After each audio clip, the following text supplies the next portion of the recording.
Hello, guys. Stand by for a quick introduction. Welcome back to another episode of the Strongman Winner Circle podcast. I'm your host, Nicholas Canby, and this is episode 74 with John Haack. John is regarded one of the best powerlifters ever, and he recently is coming off his best meet where he had a 2,300 pound total with an 809 squat, 584 bench, and a 939 pound deadlift. John has another powerlifting meet next week at the Power Surge, and then he sets his sight on World's Strongest Man 90 Kilo at the official Strongman Games. Last year, John competed at the Chaos Classic, taking third among a very stacked class. So let's talk all things Strongman with John, seeing what his expectations are for the official Strongman Games, what can he do, and does he have what it takes to win World's Strongest Man 90 Kilo? Tune in and find out with today's conversation with John Haack. Make sure to drop a like on the show if you're new to the channel. Consider subscribing and also catch up on all podcast episodes in the podcast tab on the channel. Also, if you're enjoying all of the shows, consider joining as a member to support more shows and access to member-only videos. Currently, I have 5 hours of seminar presentations and footage and more to come. Please join the channel and support all things Canby Dude. Without further ado, here is Bilbo Swaggins.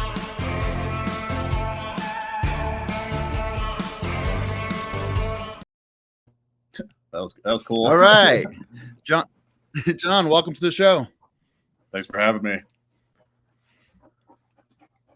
Absolutely. It makes it easy when there's a lot of professional footage, especially on your own YouTube. So I can go around and take little pieces and bits.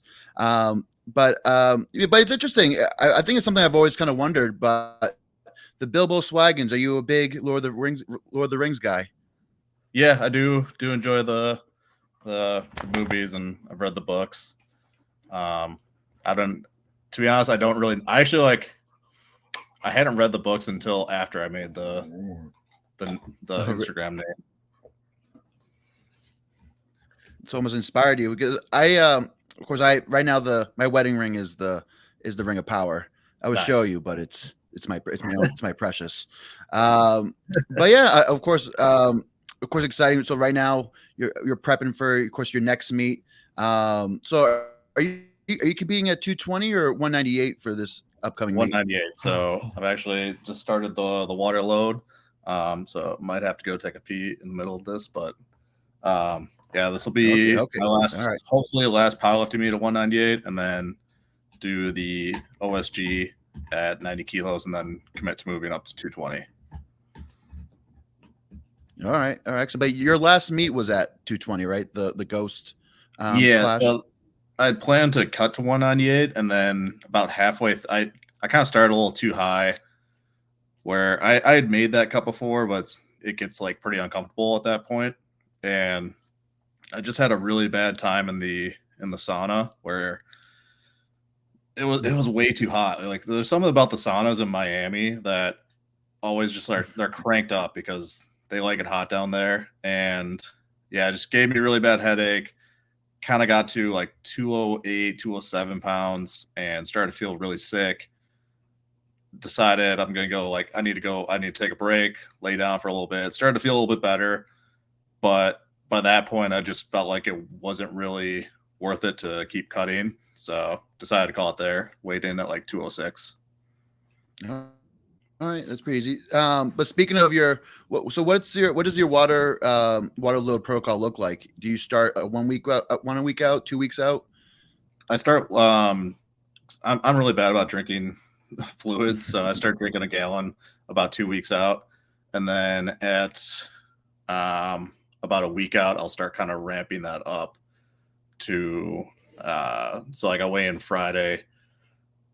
Wednesday will be my biggest day at 2.5 gallons of water, and then I'll kind of cut it down Thursday in the morning, and then pretty much nothing from Thursday afternoon till Friday morning.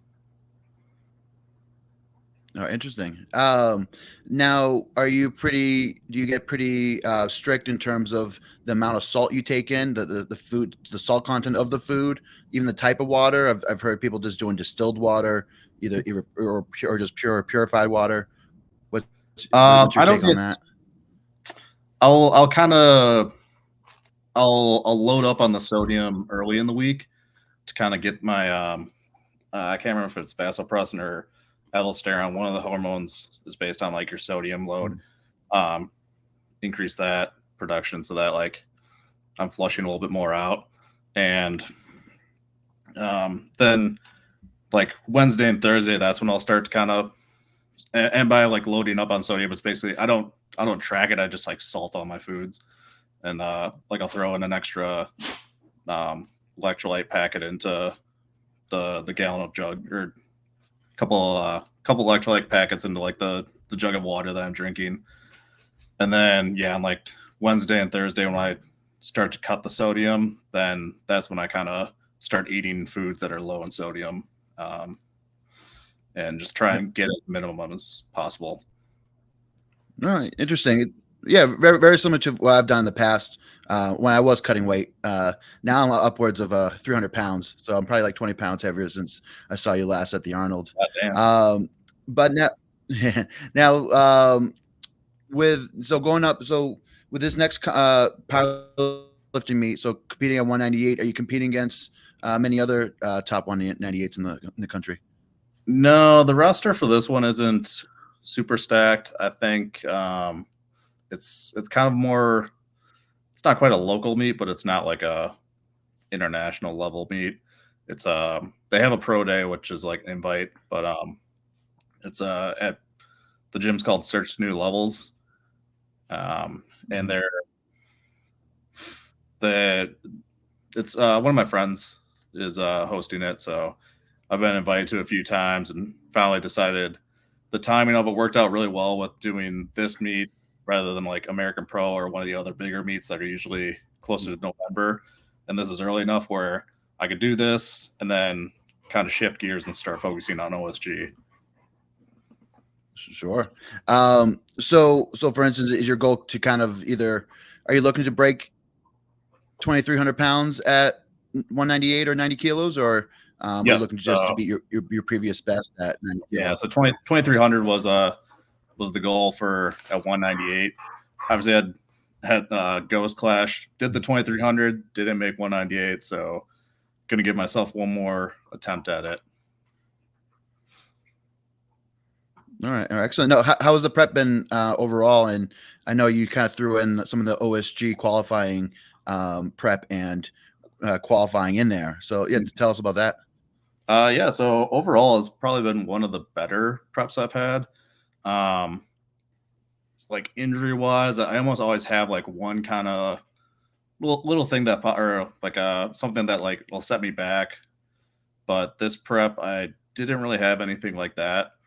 All the weights have been moving pretty well.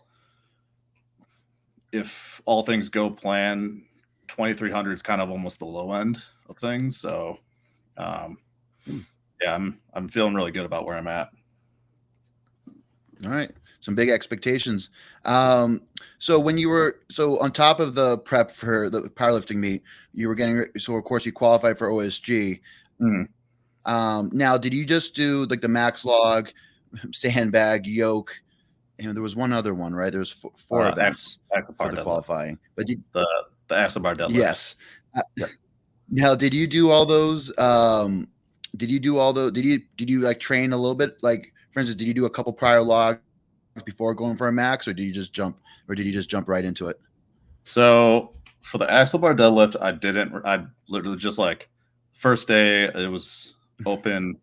I was like, I need to like I can only deadlift really heavy like one day a week, and I needed to be on a deadlift bar. I can't be kind of wasting my training time doing the axle, and I knew whatever I hit was probably going to be the heaviest in my weight class. So just kind of took it one day, hit the 830, I think it was, and I think that got that one out of the way. Was the best by 30 kilos. Yeah. So I'm a little bummed by them not making the event be a heavy axle and instead be a rep challenge. But I did practice the log a little bit, the yoke about the same as the log, maybe a little bit less. And then the sandbags, not as much. Originally I was planning on, fully practicing them. And then my August ended up getting super busy with travel. I think I had like 18 flights that month. And it was rough. So because of that, and I still had to focus on the powerlifting meet, that was kind of the priority. So ended up just kind of winging it at the end for those other. Well, I did the yoke at Nadia's gym with her. The other two I had to do on the last day. No, interesting, but it just I like just kind of how your regular base training is already good enough to, if you even touch this implements a couple times, to get you top of the leaderboard, especially on the qualifying list. And you had some pretty good guys like of course like Nicholas O'Hare. Of course you're right behind. So you weren't far out. So it'd be interesting if, of course, you spend a little more time, because there are guys that are on that list that will spend maybe an 8 to 12 week prep just to get those qualifying totals, just to make it to their respective world's strongest man, 90 kilo, 105 kilo, 80 kilo, and of course what have you. So of course kudos on your end. But so of course I was doing my research. I was taking a kind of a deep dive into some of your kind of powerlifting meets. So I noticed that in your first powerlifting meet, I think you deadlifted somewhere around 600 pounds on your third lift, and then now you've gone up probably 300 pounds in your deadlift alone. Now, how many years was that from between now and your first powerlifting meet? Would have been, so I did my first meet when I was 20. I'm 31 now, so it's 11 years. 11 years. So 11 years, 300 pounds. So like on average, like almost like 30 pounds per year. What do you like, for instance, like talk to us about that process? Like what do you kind of attribute that to in terms of being able to keep putting on weight, or not putting on weight, but putting on weight on a particular number, especially a static max number? What do you attribute that to when it comes to, again, putting 300 pounds on your deadlift over that time? That I don't think I've done really anything different than most other people have. It's just being consistent is the biggest thing. It's not like I have some secret training formula or secret compound or anything like that. It's just been I've gotten lucky with genetics, and injuries haven't really set me back. And then just staying consistent and just loving kind of the sport of it makes it. Sure. Yeah. I would say, love and passion is probably the biggest driver. So you said during that time you've been not knock on wood, of course. You've been pretty injury free. Yes, for the most part. A few, like obviously little things here and there, but nothing that's set me back more than like nothing where I've had to take more than like a week fully off of training. And if it is like more than that, it's usually just like, oh, I can't like deadlift for like a month or something like that, but I can still squat and bench, so I can kind of work around whatever I've had. Sure. Now, I think a big thing when people could talk about consistency is also programming consistency. So they're not missing weights throughout the prep. So they're not trying to go too much over potentially like a RPE or going over a percentage for what their body can maintain or produce that current day. Now, like for instance, throughout, especially kind of in the last few years, are you missing many weights for yourself? Or are you pretty consistent in terms of you hit everything that you program? I'll miss a few lifts here and there. Usually like per prep, not too much in the off season, but like during prep, I'll miss maybe, I don't know, like a couple singles on squat, bench, and deadlift. But I feel like my misses aren't too detrimental to my programming. It's kind of running joke with my training partners that if I miss a lift, I'll come back and hit like 2.5 kilos more the next week. Sure. I imagine Andy will probably pump you up for the next set if you miss there. Now, out of the three lifts, which one's your favorite? That's tough. It's usually whichever one's like doing the best at the moment is the one I enjoyed training. Like most consistently, bench is usually my favorite one. Like we do I always ask people like fuck, marry, kill, squat, bench, deadlift. I'd say I'd marry bench because it's always consistent. It's good to me. Fuck deadlift because like it's not always there, but when it's on, like it really hits. And then kill squat because I don't know, squat's kind of scary. That one's the one where like if you're gonna really mess yourself up, it's gonna be on squat. Sure, absolutely. But yeah, there's nothing like when your deadlift is, I would say, on full blast or just feeling awesome, because it's just usually that's the best. Even the right after is the best pump in the world. Yeah, big deadlift, very similar to maybe like a big too much log, like a roller coaster. big stone. Yeah, it's too much of a roller coaster where you're like you don't want to marry like the best sex of your life because they're kind of usually a little crazy, but that one night stand kind of vibe to it. For friends with benefits. So staying on deadlift. So of course, I think out of those 3, deadlifts is probably my favorite. It probably used to be squats, but I think as of late, I think since my deadlift has been going up the last 3 years, I definitely almost like deadlifts as much as I do overhead pressing. So when I think about, like, for instance, overhead pressing, my keys to success, I always have to make sure I have a great dip. I make sure to push the weight or push the bar. Of course, kind of like I call it the body pop. So really triplets end up. And then I always think about the finishing cues in terms of a great split or push myself under. But like when it comes to like keys to success, do you have a few things that you think about on the deadlift? Like if I do these 3 things or 4 things, maybe 10 things, I will definitely hit this lift.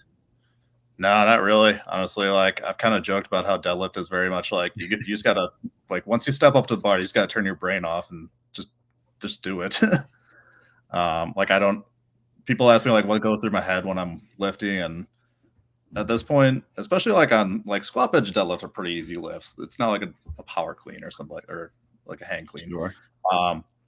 Where it's pretty easy, and it's kind of like I don't know if you're a Dragon Ball Z fan, but like it's kind of like Ultra Instinct at this point where I just don't even think about the lift. I just do it.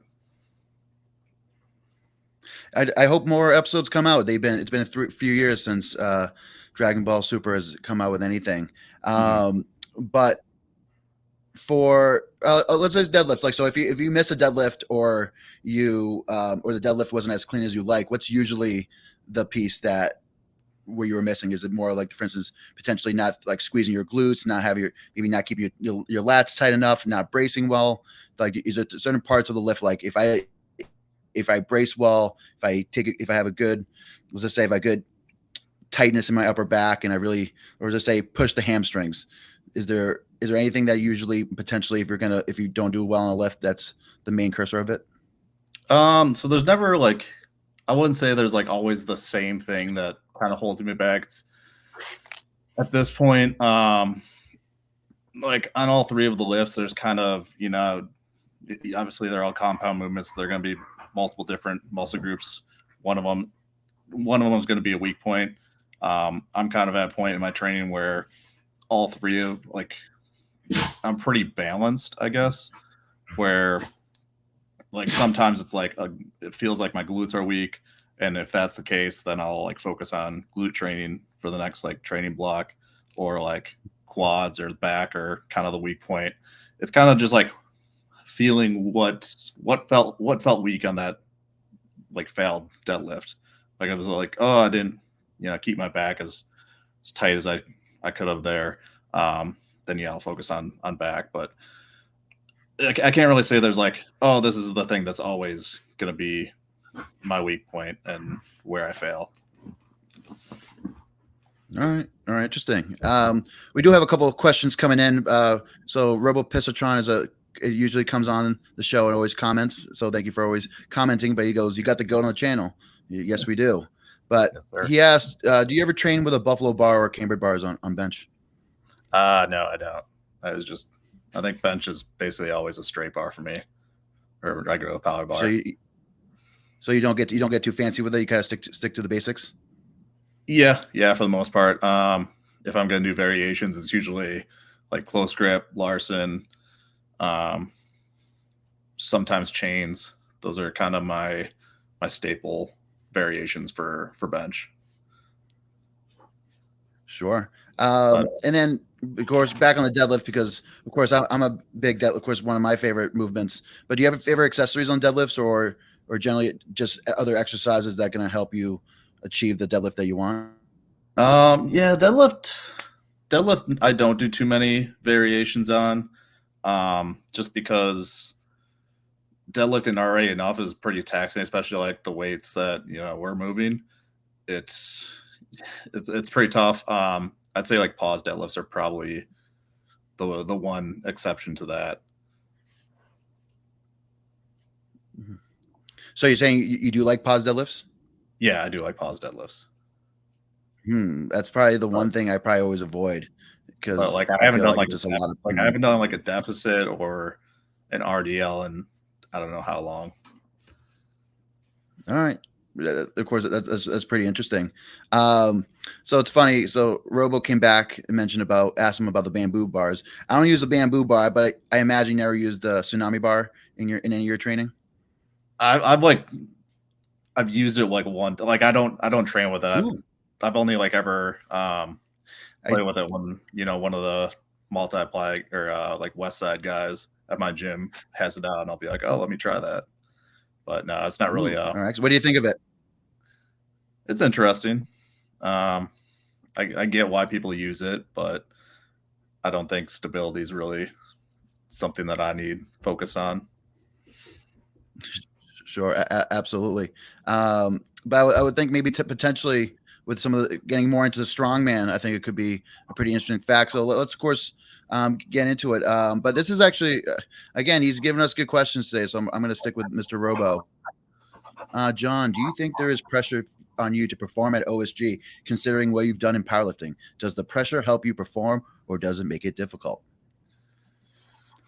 Yeah, I mean, I definitely think there's like a little bit of pressure. I think especially, I think going into like chaos last year, there was not really that much pressure. It was kind of like, this is my sport. Like, if I get like top 10, that's cool. Like, I think people would still like respect it. And then coming in at third, and that was, way above what I was expecting. So,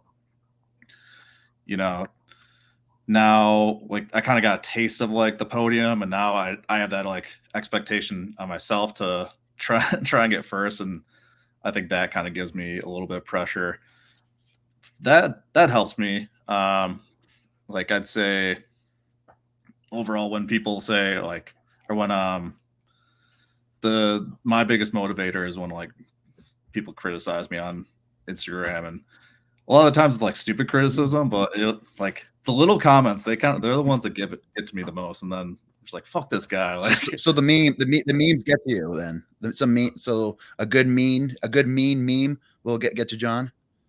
Memes not so much, because memes are like usually funny, and like if they do it like funny, then like I like them, and like it does get to me, but I'll like it's just a little comment where it's like someone who doesn't really lift that much just like makes a totally like just like a really dumb comment almost gets me more than anything.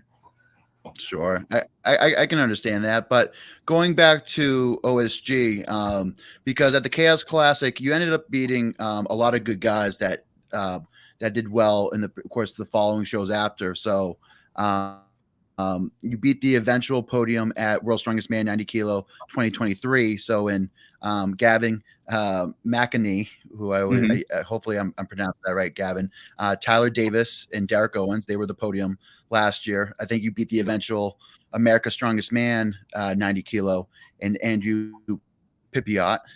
And then for this year, you ended up beating the eventual podium from the Chaos Classic 2024 in CJ Kraus, Josh Lancaster, and then Simeon Peplinski. So, so that's Simeon. Simon Peplinski. Okay. He was the Polish guy. I'm not sure if you remember a Polish speaking guy. But the main guy you need to watch out for is Dane Bonin, one of my buddies from Rhode Island. He's wondering how many reps on the 590 axle does John think he has? God, that's so, I don't know. I heard there's going to be a rumor that they might make like a kind of the same as the log where they have a higher weight that trumps all the reps at the lower one. I'm really hoping it's something like upper 600s. I'm like, let's make it a 700. But like 590. So we did 640 at Chaos, and I got 12 reps, I think, maybe 13. I can't remember. So I guess I would hope for like, I feel like at that point, it's just more cardio at that point. It's like maybe 15. It's a lot of cardio. Yeah, that would be a great number. So last year, or not 2 years ago, they had the same event, same weights, but they did 45 seconds because they were, of course, they had the hurricane, so they had to bunch up a couple events. So they made it 15 seconds less to have the event go faster. But I want to say for each weight class, like 9 or 10 was the high point. I think 105 there was 10, heavyweights there was 10. I forget what 90 kilo was that year. But I would say 10 was 10 within 45 seconds. So you would think that 12 within 60 is pretty good. So 15 would be a really strong number. So, but in terms of the event, so you have the axle, you have the log for reps, and then you also have the car yoke. It looked like you posted a pretty heavy yoke with kind of minimal training. So I'll be excited to see what you do with that. And then I feel like log for reps might be a better event for you than maybe a max log per se, like you had at the Chaos. But what are you thinking about the event so far? Yeah, I'm liking it so far. I think like the 310 log should be doable. If I can get like 1 or 2 reps on that, I'll be happy with it. Just biggest thing is I don't want to lose too many points on the log. I know I'm not going to win the log. I'd hope not with that attitude. I mean, there's a lot of really good log lifters in the 90 kilo class. I was like, yeah, maybe if I had like a full year to the log, maybe I could get the technique down and get better at it. But yeah, so you got your meet next week, and then you got all of October, all of November, and then that week in December. So you almost have an 8 or 9 week prep. I felt like if you kept it, if maybe your last lift being maybe 92-95% of max, and you really focused on reps, I think you could squeeze out 3 reps at 310. Just based off what I've seen. I remember you did around like 310, 305 when we worked out in Western Mass this last year. Oh, that was last year now. So I would think that since with all the training and at that time you did that, you benched like 500 the day before. So I think are you planning on slowing down on some of the powerlifting movements, training for OSG? Are you going to, or what were your thoughts in terms of that kind of prep? Something kind of similar to Chaos, where it's like, I'll keep in. I usually train 5 days a week, so like 2 of them will be event days, and then 3 of them will be kind of more powerlifting based training. I think that would be a pretty good split for me. Also think that I can eke out a little bit more with the log and all the other movements, just because going into Chaos, I was like 12 weeks out from a powerlifting meet at the time, which is when I normally start my supplement cycle. And so because of that, I didn't want to run like a 20-week cycle. So I kind of went a little bit lighter on what I was taking for Chaos, whereas like now I'll have, I'll be like 8 pounds heavier as well. So I think that'll help with the log.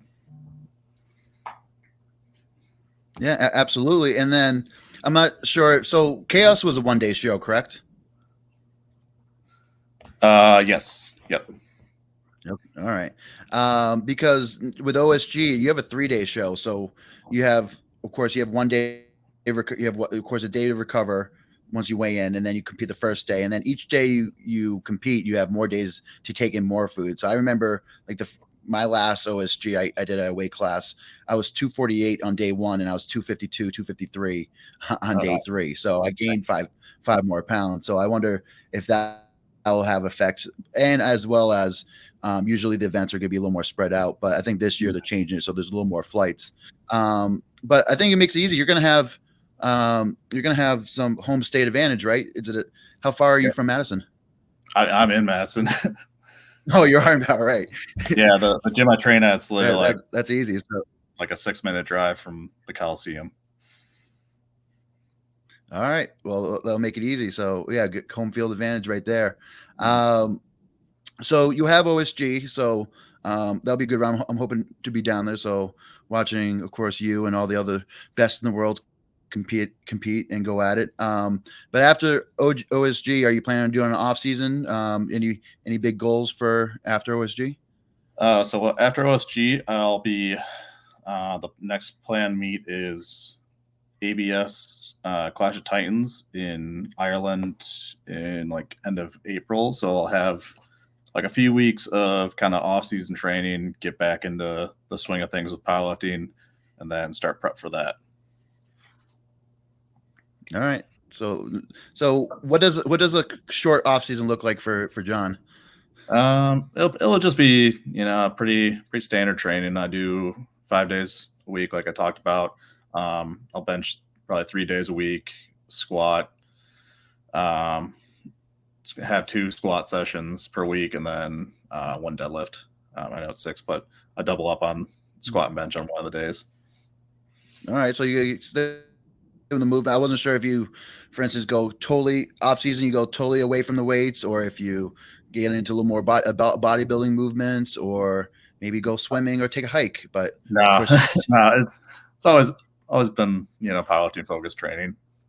Awesome. Just more like instead of hitting like I guess I count my off season as like when I'm not hitting singles on squat, bench, and deadlift. I'll be hitting more like in this rep range of like 3 to 8 reps or so for multiple sets. Sure. So you're saying that of course the powerlifting show coming up is probably gonna be your last show, and then from there you're gonna go up to 220. Yep. But the strongman historian wanted to ask, what's the heaviest body weight you would consider pushing up to? Do you have any desire to get up to 242, 275, 308? Not 240, not 242. I don't think I want to go. Like I feel like I can get up to like 225 pretty easily, like pretty comfortably, and then just like kind of slowly, eat pretty close to maintenance, but just kind of do what my body naturally wants to do at that weight. If it means going up to like 230, I'll do that. But I start getting like uncomfortable above 220 right now. So we'll see.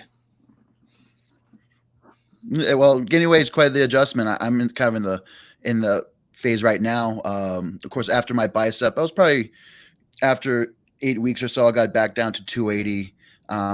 And then once I started training, I put on some more weight, and of course I was pushing the weight, but I've yet to be able to put a tight belt buckle when I deadlift right now. So I can't get as tight as I used to was. So right now I have a loose lever going for it. So I still can't get into my new leverages at 300 pounds. So I definitely kind of feel you there. They always say that the leverages are going to change with body weight, but you never really know until you actually do it and your gut's in the way. So it's interesting. So before we get into our next section, so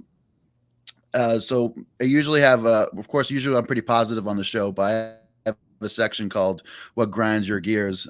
Two episodes ago, I had Lucas Haddon on. I'm not sure if you're familiar with Lucas, but he was last year's America's Strongest Man, and he recently took 3rd at the Strongest Man on Earth competition, which is part of the part of the Shaw Classic weekend.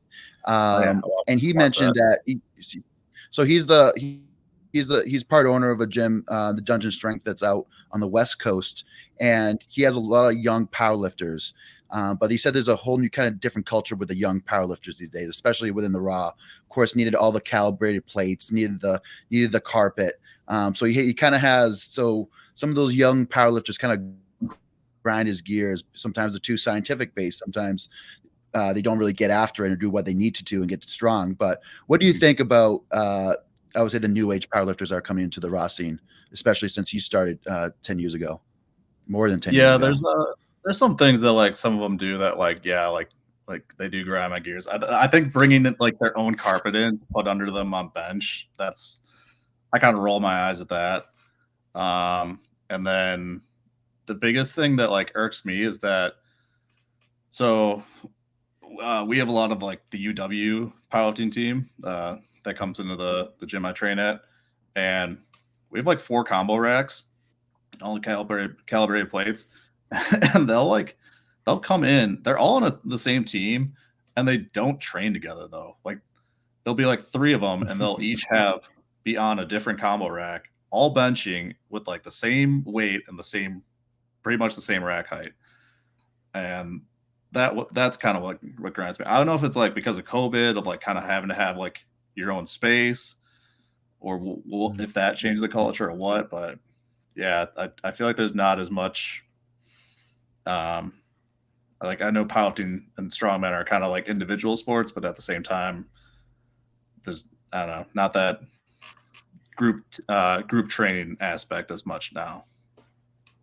Sure, absolutely. I can see that. I said on my last podcast with Austin Andrade that Strongman Saturdays are probably some of the best days, just because you're all training together, doing the same implements. Of course, if changing plates either way for the next person, and there's always that cohesiveness and that kind of bonding when you're, of course, doing the same thing together. But I can see how that can, if you're all on different plates, that's 3 different bars you have to set up. If they're all, let's say, doing 300 or 400 pounds, that's 1,200 pounds to move around with. Rather, you can just move around a 25 pound here, 25 pounds there. Yeah, but yeah, like, I can see that. Heavyweight that's squatting like 800 pounds versus like, some lightweight that's doing, 1 red or something like that, or even like a blue. Like I get that as being, maybe that isn't the most efficient if you guys train together, but if you guys are within, a couple of reds of each other, then just train together. couple reds. So besides those young powerlifters, is there anything else in the world of powerlifting or strongman or just gym culture in general that grinds your gears, John? Nothing I can think of off the top of my head. There's definitely some things that I'll see and I'll kind of roll my eyes. I think the social media comments of people who don't know what they're talking about, but think their opinion matters. That irks me. And then every time I do an axle bar deadlift video and post it, and all the comments of they're like, "Oh, what? Like he's using straps, so it doesn't count." Like, isn't the point of an axle bar to train your grip? And it's just like every video, every time it's the same comment. It's just so annoying. Yeah, absolutely. I did see one. I think I did see one of my 105 kilo buddies do a YouTube video talking about you doing an axle bar versus doing a regular lift. It was like of course, a regular bar. Of course, one bar is, of course, you can has a little more whip. The axle is just so unforgiving, and almost a different lift. And I imagine you're not used to lifting in straps, so that's a whole nother dimension that you have to get used to. But it's funny how far they take the analysis. When I was doing chaos last year, it usually takes like till like the third week or so before I start feeling kind of comfortable, like figuring out how to set up and get my air when I'm attached to the bar versus with a power bar where I usually get it at the top. So I think because of that, like I probably could do a little bit better on the max axle than the 830 that I got. I think if I had like trained it a little bit more, I think like 850 would have been there. All right, interesting. Well, that's very, very, very cool to know. I know for the heavyweights, doing 900 pounds was a big deal. So doing 850 at 90, of course, 90 kilos would be pretty cool. So we're getting towards the end of the show. So I'm gonna get some of the viewer comments. So from Dark Horse, is OSG a one-time thing? Do you plan on doing 105 kilo once you move up to 220? Also, what's one piece of advice you wish you knew when you started out? I'm not sure. Past ABS Clash Titans, I don't really have anything planned. I do enjoy Strongman, but there are a lot of good powerlifters coming up. So I do want to defend my title against them, and Well, that's a good one. Who are the guys who's John Haack looking out for? Like, who are these guys that you want to defend your title against? The biggest one is Colton. I can't. It's the last name. I think he's from South Africa, but he's a monster. And then Derek Thistlewaite. He's a really solid lifter. Mm-hmm.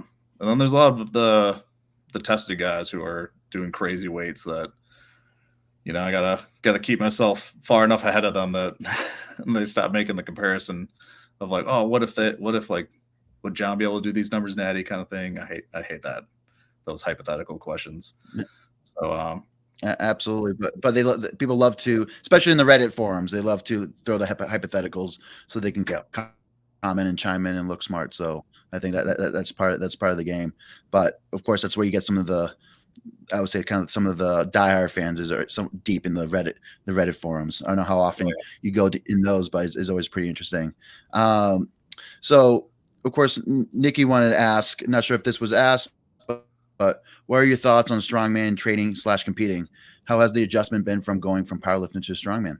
That's a good question. Good question. I mean, I love it. It's a nice change up. Like going back to prepping for chaos, coming off of that, I think it just made me that much better of a strength athlete, because going back to powerlifting training, it was pretty easy. It's like a different way of pushing myself, and made doing like off-season volume way easier. My cardio was better. My like whole posterior chain was significantly stronger. And let me lower. Let's see, how has the adjustment been going from powerlifting? I don't think it was like too hard of an adjustment, because there's like a cardio aspect to it, but I mean, at the end of the day, it's not like I'm doing CrossFit cardio. It's, I can dig deep for 60 seconds versus, sure, I have to do like a 20-minute exercise. Then no. Absolutely. I think the only things that I think just the small adjustment, it might be just some of the weird kind of little strategy items. I wish I was in your corner for when you did the sandbag hold off with Nick O'Hare for second and third place. I'll be honest, I went into that with just like, I'm not gonna win this. Like I know, I was dead. But because that's happened before. Especially there's a 105 contest that happened the same thing, but in a different manner, different implement.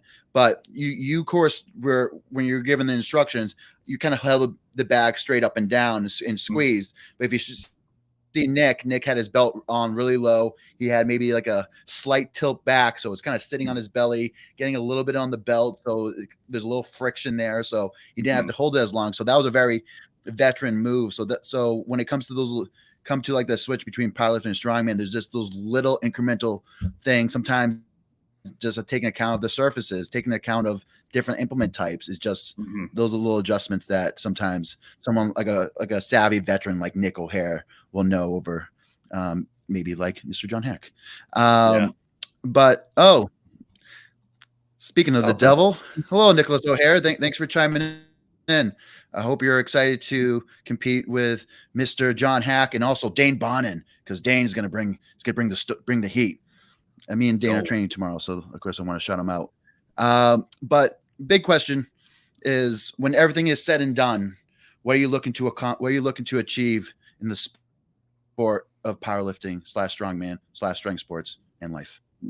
I mean, just go down as one of the best like strength athletes of all time.